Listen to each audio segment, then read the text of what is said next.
let's get to the issues. Last night, Police Minister Bheki Cele, accompanied by Provincial Commissioner of the Police in KwaZulu-Natal, Lieutenant General, my apologies, Nhlanhla Mkhwanazi, held a press conference where they updated the nation on the latest developments regarding the murder of AKA. If you were sleeping by then or not watching TV, that happened just after 9.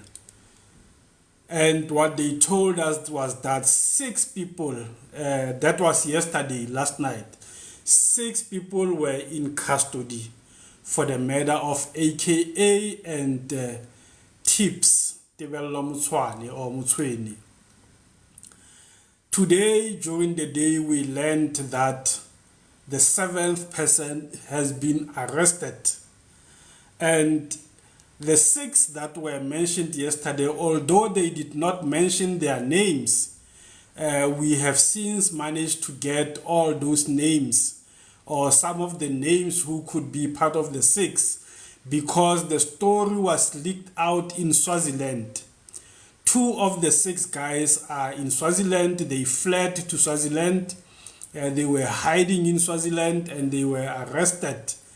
And after they were arrested, NPA had to start extradition processes. So there was an affidavit, there was an application for extradition that was submitted with an affidavit that gave details of this case. And those details, that affidavit was leaked to the Eswatini media, and Eswatini media published. So it was through that leakage that we were able to get some of the details that the South African police services were holding very closely. And the names that we know so far of the potential 6 is Siyabonga Gezani Ndimande, also known as Ngwele. This is the guy who is alleged to have been the first shooter, the guy who went for AKA first. And then we've got Malusi, Dave Ndimande, MJ, Malusi. You must look out for Malusi. And then we've got Lindokuhle, Mhlaliseni Ndimande. So it's 3 Ndimande brothers already involved. And then there's a name of Siphamandla Ngcobo that was also flying. And then we've got Mziwe Themba Havi Gwabeni. We've got the name of Gwabeni coming back again. And this Gwabeni is alleged to have been the guy who was distributing the cash. This is the person who was making the payments.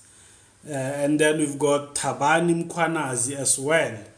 So those are the names that are in the media so far of the 6. We don't know if those Ndimande guys are related or not. They share the same names, hence I'm saying the Ndimande brothers. I'm not sure whether they are brothers or not, or we don't know. But according to what we've learned, they share the same name, 3 of them. They are Ndimandes, so it's easy for one to say Ndimande brothers. And guess where some of them, the 3 of them, are coming from? Take a wild guess, guys. So guess where these guys are coming from, especially the 3 Ndimandes. No, at yes, no, Nongoma, you got it right. Nongoma, they are from Nongoma, but watch the space. One day when this matter goes to court, either late this year or next year, somebody's going to tell the court that he's not from Nongoma, he's from Kwambonambi. But according to court records, those 3 are from KwaNongoma. So KwaNongoma seems to be a hub of these Inkabis, and it looks like these Inkabis are a clan. I think if the police really can pull up their socks even more, these Inkabis can be eliminated. This is just my thinking. Now, over and above that, the police also gave us a timeline of how and when they were arrested. The first guy was arrested April 2023 on the 22nd. That was last year. 2 months, I think, or a month or two after this murder. Police already had the first guy. And we will explain something very interesting about this case and how the police operated. And then the second guy, okay, the first guy who was arrested, apparently the one who hired the firearms that were used on that day. And then on the 24th of October, the second guy was arrested, and we understand he was one of the spotters. We have been told that there were two guys who were spotters. One was inside the restaurant watching AKA's movements. So that guy was arrested on the 24th of October last year. And the third one was arrested on the 14th of December. And the fourth one was arrested on the 24th of Feb. That was few days ago when the story broke out by the Swazi media, and the police denied it. Nhlanhla Mkhwanazi denied it. And this is something that we need to explain, because we are going to have a headache again with people who do not follow the evidence and want to argue about things that they are not sure of. The police have told us that this was a prosecution-led investigation. I hope you guys by now understand what a prosecution-led investigations mean.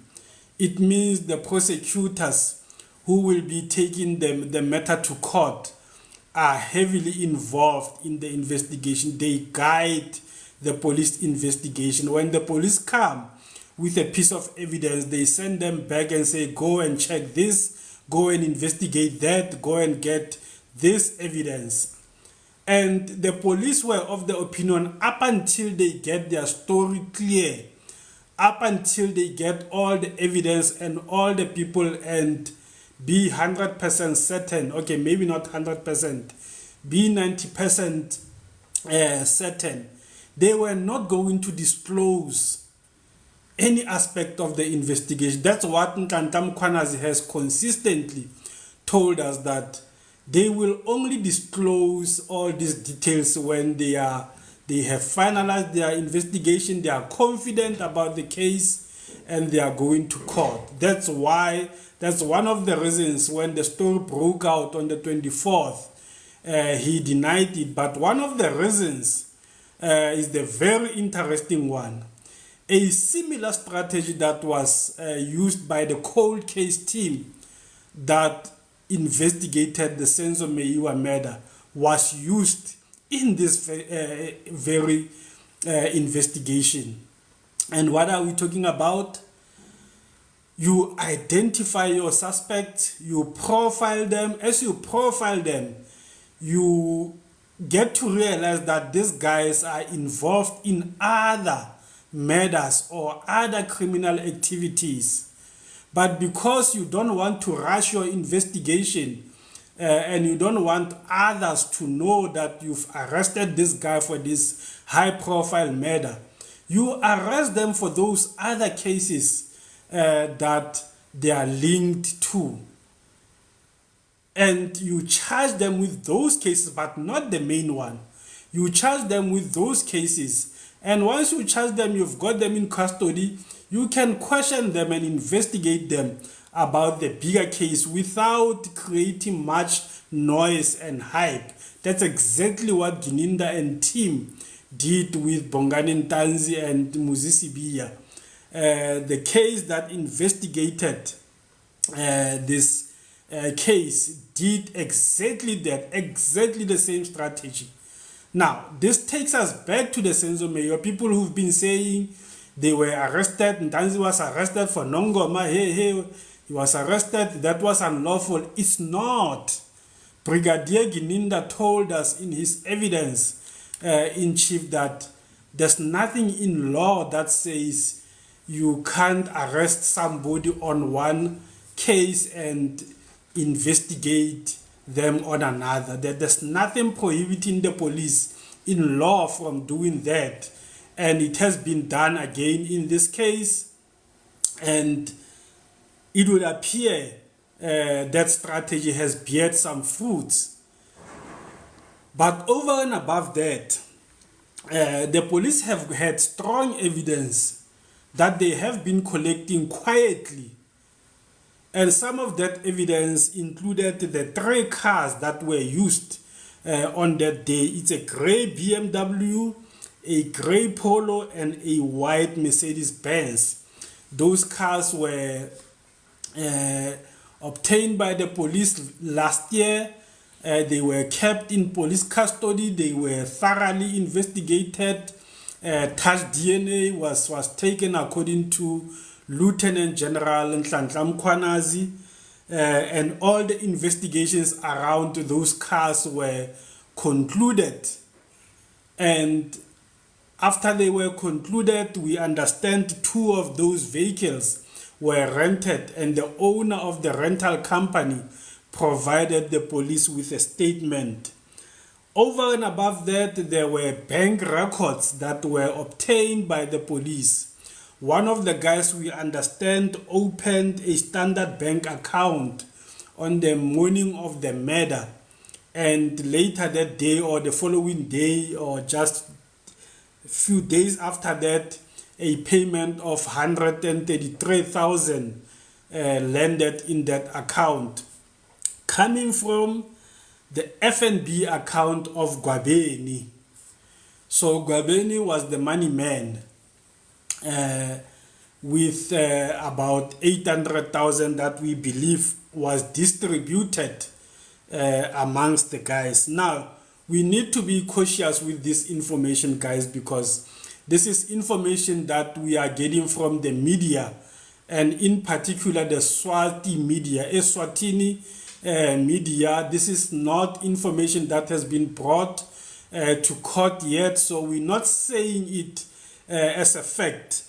So I must mention that caution that I'm not mentioning this as facts. It's information that we got from Eswatini media. And there were also cell phone records that were used to trace some of these guys. We understand one of them bought airtime at a spaza shop, and the police were able to trace that purchase of airtime to the phone and link the phone to the murder, place that phone number or that phone that used that airtime in the crime scene. So that's how the police were able to navigate around some of this, and they had cell phone records to that extent. So that is basically what we know so far. Like I said, we learned today that the 7th guy has been taken into custody. We don't know what the role of that person was, because the role as we know them, there were 2 guys who were the shooters. If I'm not mistaken, I think that is Siyabonga and Lindokuhle. Those are the guys that we saw on CCTV that day, according to the reports on the media. And then there were 2 other guys who were spotters. We have been told that AKA was being spotted from the airport. When he landed to the hotel, he was being traced, he was being tracked from the hotel to the restaurant. There was a spotter. I think the BMW was the one that was being used to track his movements from the airport. And then there was Gwabeni, who was distributing the money. So those are the roles, and there's somebody who organized the guns as well and hired the cars. So that is what we know so far, guys. We are going to follow this case like we usually do. We are going to follow the facts as we are being given by the police. We are going to follow the facts as they are being presented in court. No conspiracy theories, no hogwash, no stories. We simply follow the facts, the evidence as it is being given to us, and we can be rest assured that at some stage there will be people who will come out and say these are the wrong people. The police just picked up some inkabis. There may be campaigns like we've seen in the Senzo Meyiwa trial, where people are campaigning to say release these people, release so and so. We should not be frustrated or confused, guys. I beg you, when those things come out, when we get to those instances, let's not be frustrated, let's not be confused. The police have given us an indication of how they tackled this investigation, and like we usually do, personally, I believe the state has got a strong case from the little information that we have been given. But we will monitor the information as it comes out, and we will forever come in this platform and on YouTube. By the way, there's a YouTube podcast, guys. If you have not subscribed, please check out that channel, because most of the updates as well will go into that channel. Check my name, the same name as the one here on TikTok, Benima Denzo Mo. That's my name on YouTube. There's a podcast channel. You will see a big banner written the People's Court of Public Opinion. If you have not subscribed, please make sure you do, because that's where we're going to bring a lot of analysis, a lot of information. But thank you, but we will also keep updating you here. But the longer versions of analysis, the longer versions of updates will be on YouTube. So that is what we know in this case. There's a family that has been previously been fingered, but I personally have consistently said I don't think that family could be involved. Even at this point, there's no information that the police have given us that seems to link that family. So I will stay far away from mentioning that family. I would not touch them for now up until there's information coming from the police. For me, they are still not involved, because their actions that they've been doing since then, for me, are the actions of a family that wanted justice through the legal processes. But other people have got their views, and I'm not going to suppress any views. People can debate this issue the best way they know how, but just be careful with what you say. But be free again. We're not gonna be trying to curtail people's freedom of expression. All right, guys, let me check who's here. Brenda is here. Official Minister is here. Mutusi is here.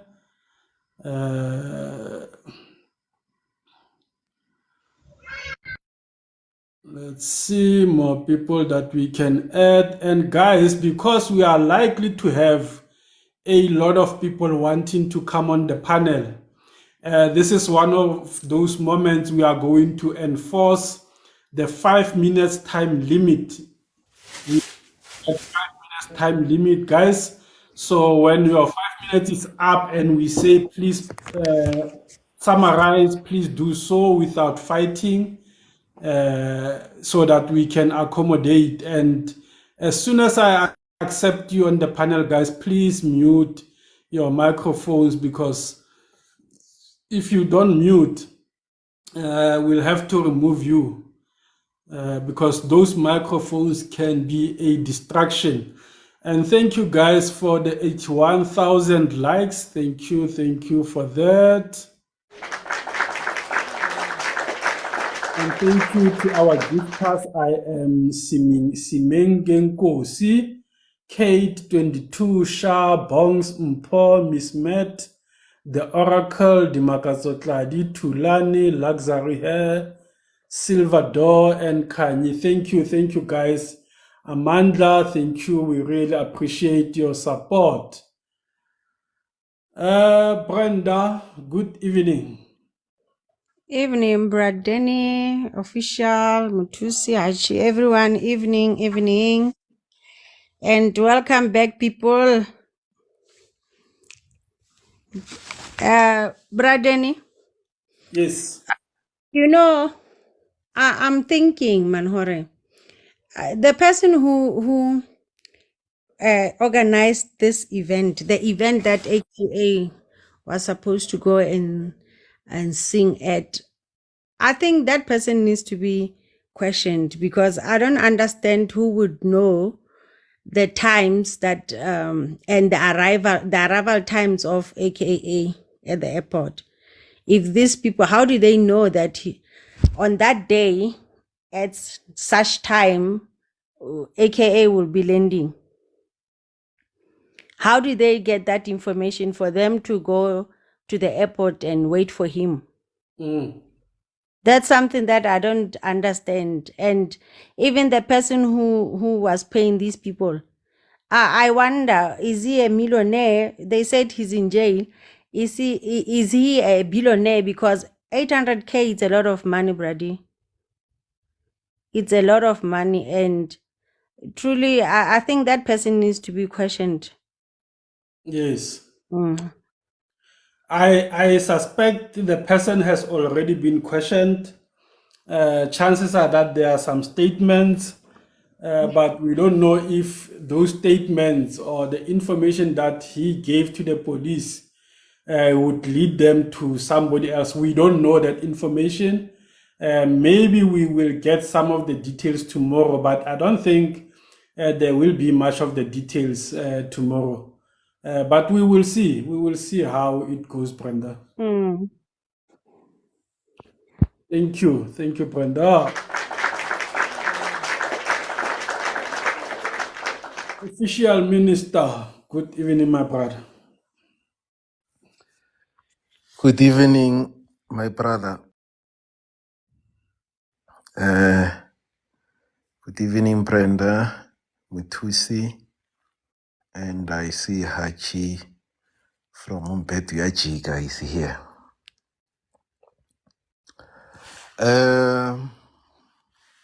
Bradeni.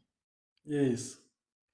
My brother, we have been following this case, and at some point we have also been posting about it. Yes. I was so excited when the firearm was found, when in Tlantla, Kwanazi said the firearm was found. I was like, wow, here is a murder weapon. And we can only say that if it is from the laboratory service. Forensic Science Laboratory. For forensic, yes. And it has passed through Vomangena and others. Vomangena and Rulus and Votabang. That is their job. They specialize in that. So it has to pass through them. So I was very excited. And there is a lot that has been happening. But preliminary issues.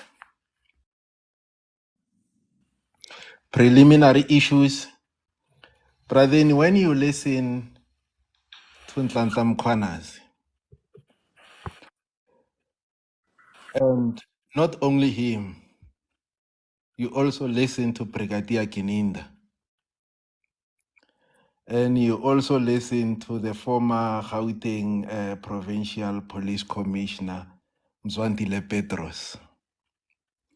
At some point, you can confuse their accents, and how they articulate themselves and how they understand these procedures. These are seasoned police officers. I wouldn't be shocked if they went through the same mentorship or they passed through the same hands, because I am proud to have such police officers. But let's get to the issues. If you remember, Brother, it was Valentine last year when General Mkhwanazi outlined the strategy as working backwards. I mean, he told the nation that we are working backwards, examining how people arrived at the scene, their communications and their movement. Yes. General Mkhwanazi stated that detectives were sniffing, going through substantial volume of data to reconstruct the sequence before and after the shooting. He added that they were still in a process of analyzing a lot of data, be social media data, cell phone records, and video footage. Because if you don't know where were these people of interest, you have to look at the crime scene, Pradeni, and then identify all the people in the crime scene and work backwards through the video footage to say, how did this one arrive here? How did this one find themselves here? And then you take them back, you see them that, okay, here is a car, here is the same person who was at the hotel, at the airport. That's the simple strategy that they followed, and that's the simple strategy that's academic staff, Pradeni. And they followed that.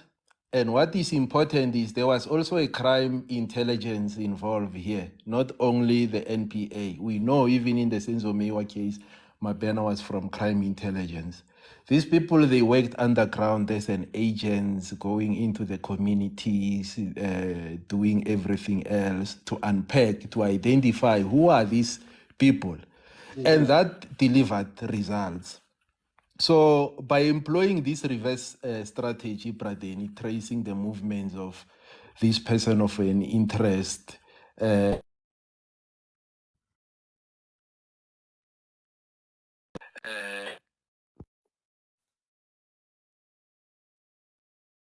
to the crime, there was interesting thing, especially on the first accused. The police were able to identify that person as a spotter through this mechanism that of reverse engineering, going from the crime scene backwards. They were able to identify the first shooter, and then they were able to identify the first person who was responsible for assembling resources that were used, and it led them to the second person who supplied vehicles and firearms, as you have alluded.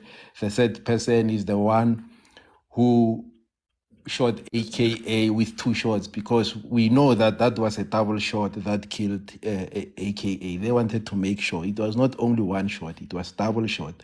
And then the second shooter was just spraying bullets. The police suspect, he was trying to make sure that no one responds or no one tries to do anything. And unfortunately, the second gun hit Tibz. But based on what they have gathered and what they have managed to investigate in recovering these exhibits, and we understand what broke the case from the first point was the that airtime slip that they found in that car, which is Mercedes-Benz, that it was abandoned. The aim was to burn that particular car. Based on the evidence that the police have. Once they unlocked that was the biggest win, because they were able to trace all these people. So you touched on 133,000, Pradeni. Do I believe each and every individual got 133,000? Yes, I believe. And I'll tell you why I believe that. Because Peggy Kele yesterday told us that all these people got the same amount, equal amounts.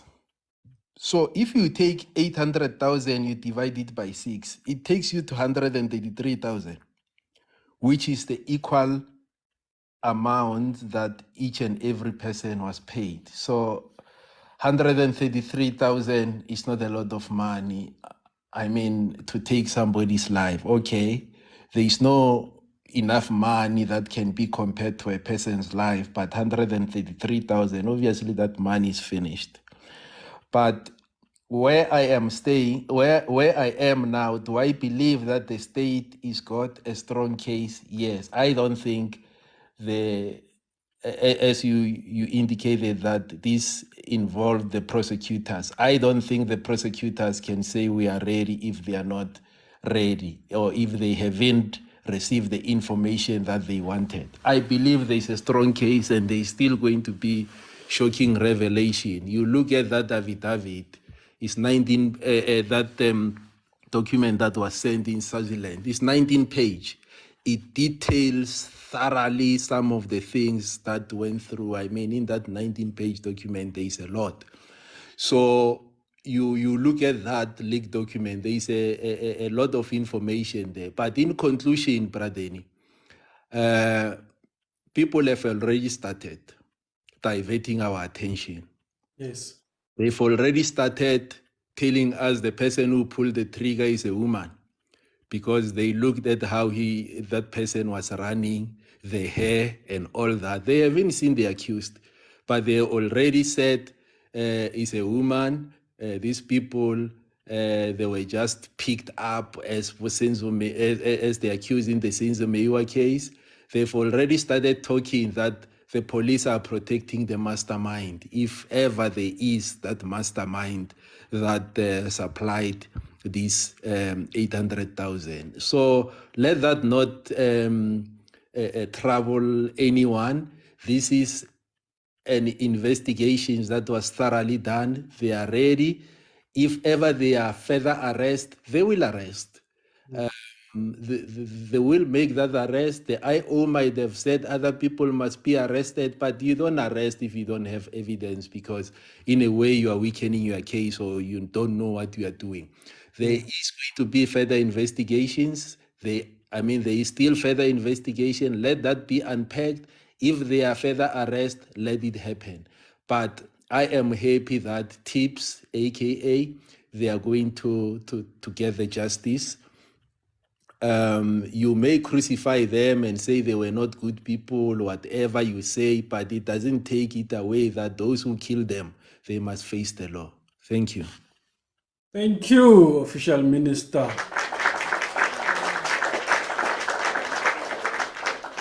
Mutusi, good evening, Abuti. Good evening, Anbonani, Reperile, Matekwana Abuti, Dumelang. I don't know which one that I forget. But good evening. I think I forgot this Setu. Yeah, but it's Dumelang. Setu covers all three of them. It covers Setswana, Sizulu, Lesipedi. Africans. Africans, Goeienaand, Angele, almal. No, when it comes to Afrikaans, I can go on, shit. I can tell baie mooi praat.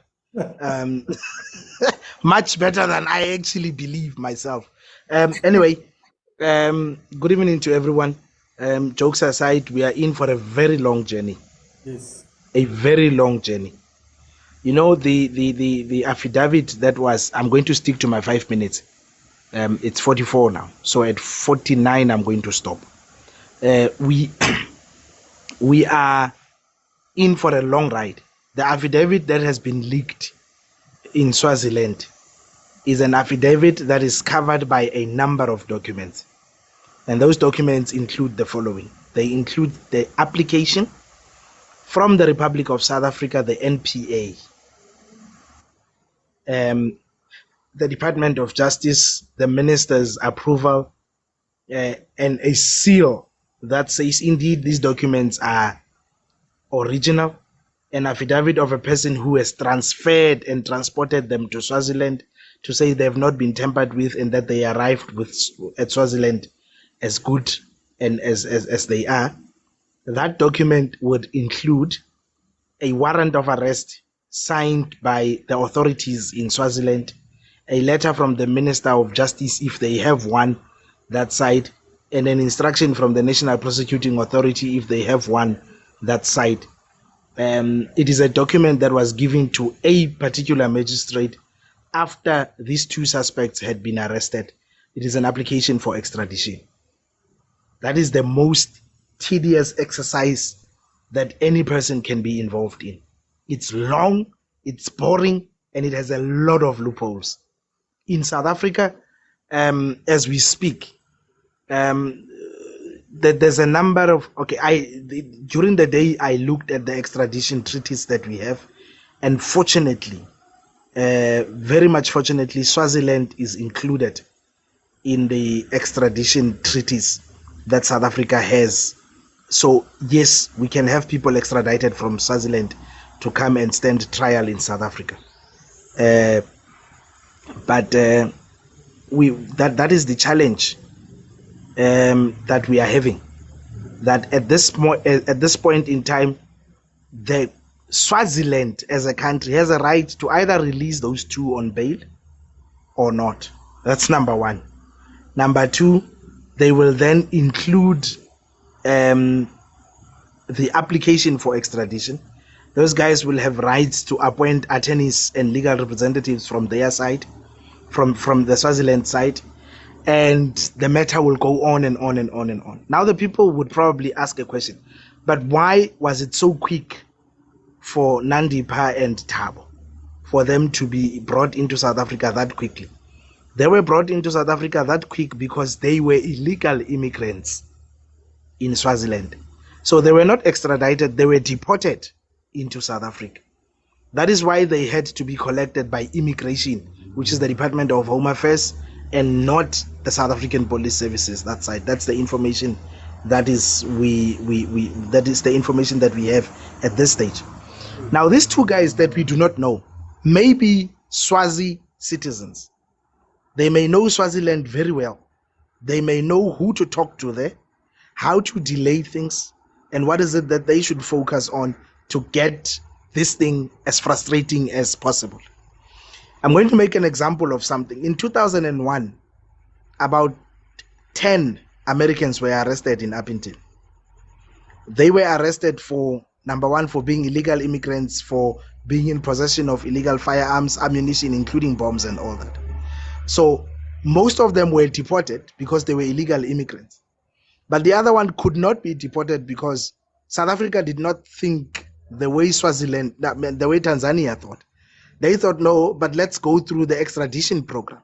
And when they went through the extradition program, this is what they agreed upon. Bradini, I've got donations of about 15 minutes that I have received. Yeah, I wanted to interject you to say you're not going to be finished by 49. By 49. So people have donated monthly minutes. So no, I've seen that. Take it on. I have seen that. Now, what happened here is that this guy in 2001, documents were brought. There was a warrant of his arrest that was signed in Pretoria by a magistrate. It was then brought in Appington. The person was arrested. The matter has been in court since 2001. You can Google the case. It is there. It is of Clive Avery Lewis Springfield. He's an American guy who is in custody this time, arrested for parental kidnapping. A simple crime as that, parental kidnapping, which is actually a contravention of the Children's Court Act. It's not even murder. It's contravention of the Children's Court Act. That guy's extradition application was done in September 2023. That's when the magistrate made a pronouncement on whether this guy should be deported or not. Guys, he then made an application to appeal the decision of the magistrate. And that appeal will only be heard on the 20th of June 2024. Remember, I said the incident started in 2021. Yes. On the 20th of June 2024, that's when they're going to hear the appeal. Now, after the appeal, I'm giving you a process of what might happen in Swaziland. After the appeal, then the Minister of Justice in South Africa will be expected to take a decision on whether this person should be extradited, whether they agree with the magistrate in Appington or not. And once that decision has been taken, and this person can now be deported, the next step would be, do you want to appeal the decision, or do you want to send the decision of the minister on review? It will also now depend on the availability of the review court. It can be the High Court of Kimberley, or it can even be the Supreme Court of Appeal, depending on where they want to take it. And that might be in 2025 or 2026, when we will have such an outcome from the Minister of, and only then can there be a decision on whether this guy is going to America or not.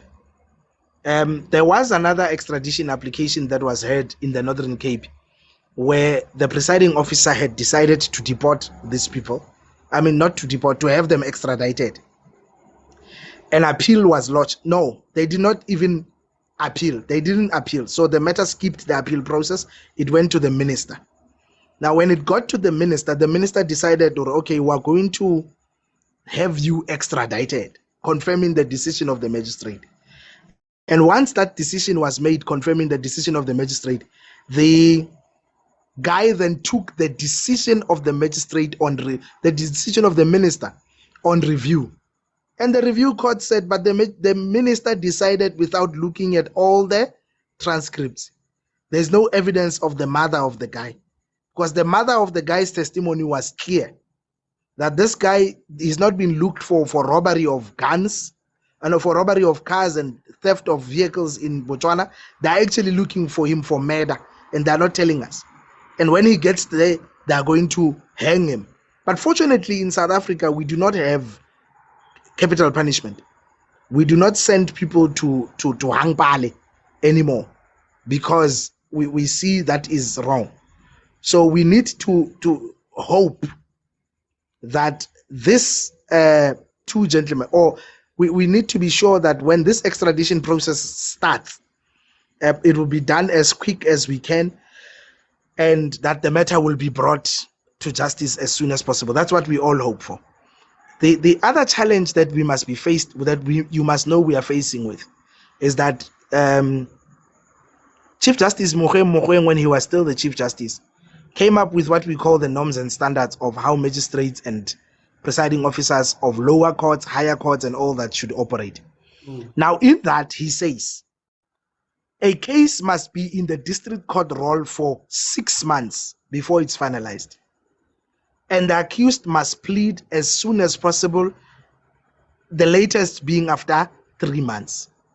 If the matter is sent to the higher court, then a plea must be entered within 9 months after the case had been enrolled. So you add 3 months on the 6 months of the district court, if it's going to the high court, if it's going to the regional court, and so on.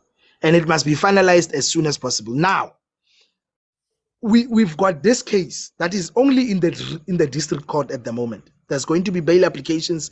Possibly those bails may be denied or granted, or whatever the reason may be. But that case can be on the roll for a maximum of 6 months.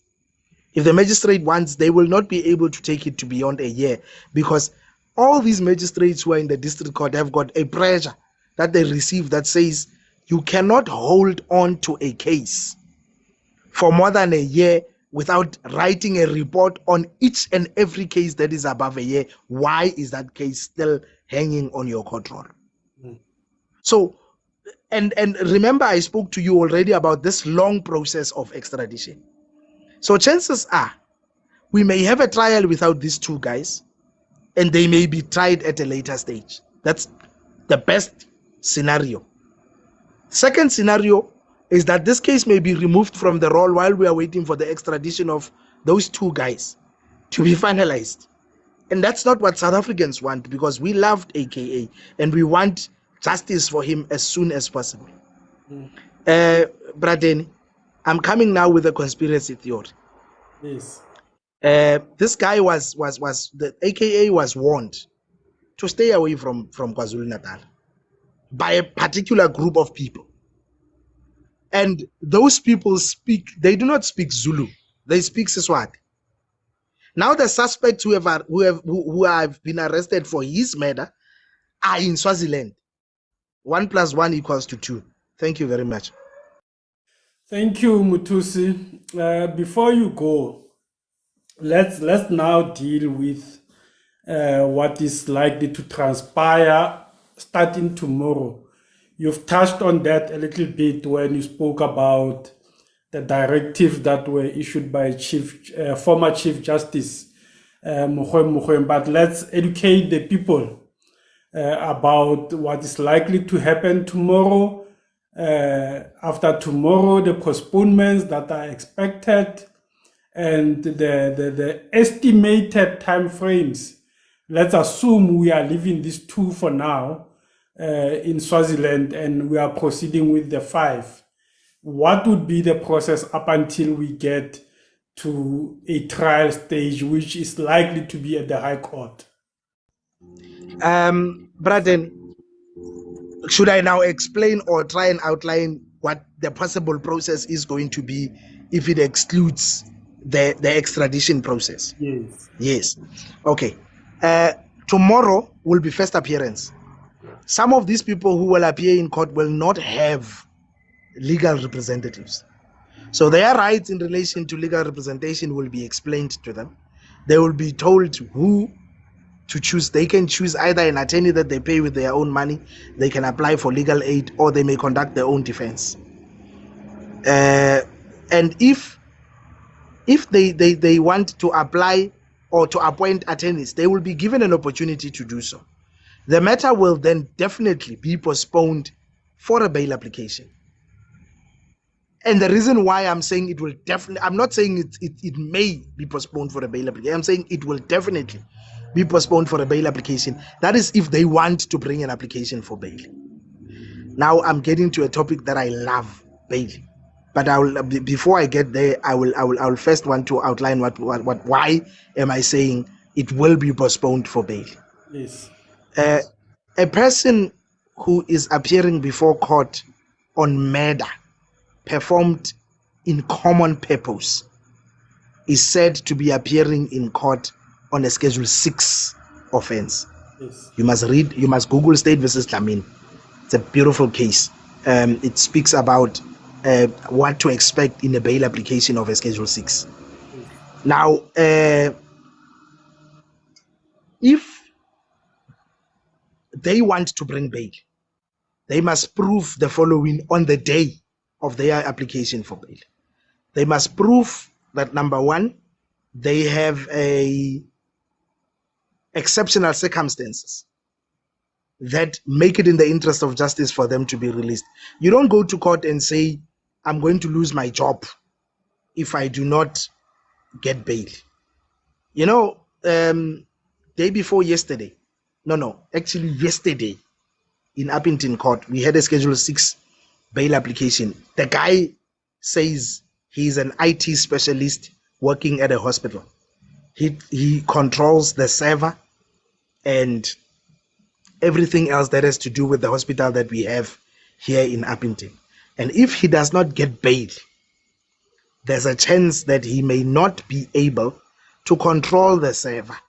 And it means people will not be able to access health care.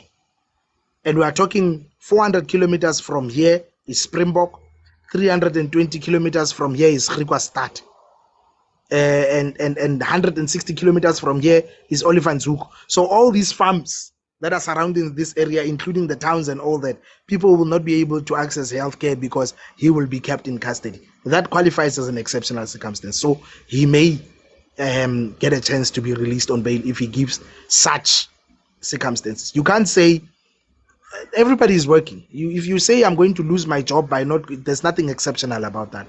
If you say my wife will be left alone and he will be scared staying in the house with our son alone, it's not an exceptional circumstance. If you say, as Tumza says, if the person says I work at ICU, the question would be, now what about when you are on leave? The same question will also be asked to this one who says he's an IT specialist working at the hospital, because you cannot say this person cannot go on leave. And when they go on leave, who has access to these things? Because somebody is there to replace them. So this bail application, if it will happen, it will be a Schedule 6. But chances are, we're talking about people who are already serving sentences here. Yes. People who are in custody on other offenses. So chances are, they at this stage, they will abandon their right to bring application for bail. Yes. And if they bring an application, okay, if they decide to bring an application, if they decide not to bring an application for bail, then we move to the next step. The next step would be to postpone the matter for further investigations. Now, in terms of Section 168 of the Criminal Procedure Act, it says every person, it says every court has a right to postpone a matter for any reason, for as long as it's in the interest of justice to do so. That includes investigations if witnesses are not there, if the attorney is sick, if the accused is sick, if they are going to push Zandi Lema affair, refuse to eat and want your own kettle, we are going to postpone the matter and send you to Vescopis, so that we check if your mental state is in order in terms of Section 170 subsection 1 of the Criminal Procedure Act, and so on. So those are the postponements that are now going to follow. Investigations. The timeline here is that investigation should be finished within 3 months. If investigation does not finish within 3 months, then maximum 6 months. And if investigation is done in 6 months, then the matter will be transferred to the High Court in either Pietermaritzburg or Durban. But in this instance, I think it will be Durban. If the matter will be transferred to Durban High Court, then these people will get what Nandi, Thabo, and others got: an indictment with a list of witnesses. Pre-trial conferences will be held, the trial will be held, and we will know the verdict after that. Did I answer the question that you were asking? Yes, 100%. Thank you. Thanks a lot, Mutusi. Thank you, sir. All right, guys, as we move along with over 1.3 people on this live, we should be doing better with that number on the top left corner. By now, we should be twice that number, so let's not forget to double tap on our screens, guys. Hachi, good evening. Good evening, Bradeni. It's Hachi here from Kwampetu Yajiga, Esanzi Kwampetu Yajiga. Good evening to everyone. I see Captain, my captain is here. His vice captain, Mutusi, is here. And all the listeners, my fellow listeners, are here. Good evening to everyone. Bradeni. Yes. I must first say, a job well done to Nhlanhla Mkhwanazi, General, for what his team has done. And I trust him or I trust him and his team that these people that they've... Who's that now? Tulani, please mute your Ilani, microphone. please mute. Thank you. I trust him and his team that they got right people in this case. I really liked when they updated us when he said they're working backwards, because the advantage of working backwards, you start at the entry point of the deceased. Now, at that entry point, it's easy to follow who came with him, who was in the car with him, who followed him. That is how they track this case. Number two, there's another point that General Mkhwanazi said yesterday. He said, when the story broke in Swaziland, 2 people of interest fled when they went to look after them, fled, but their lawyers came to them to say, they brought them forward. That's how they were arrested. And then those two that are still in Swaziland. Bradeni, I was not surprised as I was sitting here from Kwambedu Yajiga that people are arrested in Swaziland.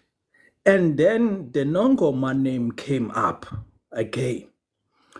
We have a problem we will have a problem in that KZN, more especially in Nongoma. People get killed and the perpetrators run to Swaziland. People get killed, including street kids or street dwellers. Let's put that way. People abatwalayo, they take street dwellers in Kwanongoma and go kill them in Ejozini, in Manzini. There's a place called Manzini at Big Dam in Swaziland. They kill them there. These people abatwalayo from Kwanongoma. You see, even the premier of KZN, Mamu Mngube, she went in that border of Swaziland and South Africa because of high crime that is happening there. But nothing has been done because of the lack of political will. In KZN, Nongoma, up until there's a political will, what is going on and that place producing Izinkab, it will still produce them because there is no political will. This guy, General Mkhwanazi, can do so much, but if he is not supported, there's nothing he can do. Unfortunately, there's nothing he can do.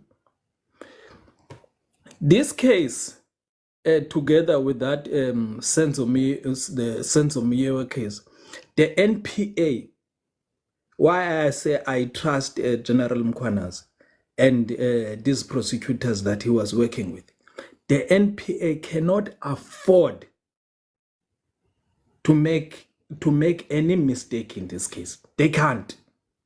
So when they say they're ready, indeed, I believe they have solid evidence or a watertight case to be prosecuted by these guys. And I hope and wish the Swazi authorities will not disappoint. Just release those two people without any hassle. Release them to South Africa.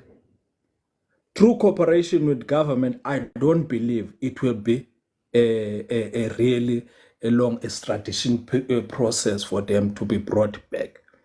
But that place, Nongoma, Jozini Dam, Manzini Dam, people are get killed there.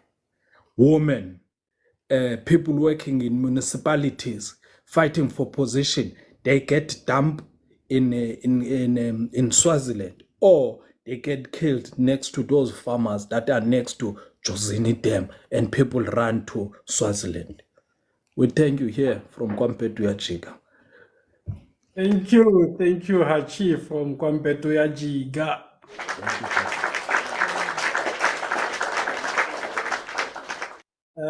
Z, good evening. Good evening, Prateni. Good evening to Suprenda, as well as official minister, and as well as all South Africans who watch live. On my side, I just want to commend the South African police. I will include the minister, as well as Mr. Mkhwanazi and his team, for not succumbing to a pressure that was given by South Africans, be it political parties, media, when they arrested the guys. I think the first two guys, people were saying, no, it's the wrong people. They didn't worry about that. They focused on their job and they managed to get all of them. So I think that's a great work. And I've seen the same tactics or strategies as you've mentioned earlier on, that I think they use the same strategy as they did to Senzo case. for not rushing to charge them with the case of AKA and his friend, but to focus on the different cases that these guys did. And I think it's going to help, and it's going to teach us as well. In the next 2 weeks, I think we're going to learn a lot, if most especially if the Ntanzi and Sibiya's confession are admitted as evidence. The revelations that we're going to get there will open the minds of South Africans how this is in Kabi work, and how the, most especially the like Lindas and other guys, work to fight crime, more especially that deals with killing of South Africans. I just wanted to say thanks to the police of South Africa, because we always criticize them for not doing their work, but behind the scenes, I think they're doing the great job.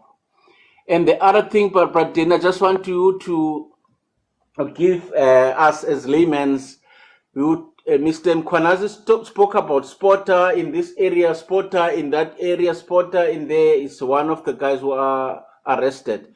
Can you just give us in layman terms what he meant by calling people Spotter and stuff like that? That's it. Thank you very much. Spotters Mzi simply means there was somebody who was watching AKA's movements. Somebody followed him from the airport with a gray BMW. Okay. They followed him up until the hotel. They saw the hotel where he was staying. And then as he left the hotel to the restaurant, they followed him just to confirm where he was going. And then as soon as he entered the restaurant, there was another guy who alighted from a gray Polo, who went into the restaurant just to watch AKA's movements when he goes to the toilet, when he goes out, so that he can alert those who are outside that he's going out. You can come in and tackle him. So that's basically the spotters. They were Okay. tracking him. Thank you very much, Pradeni. Thank you, Mzi.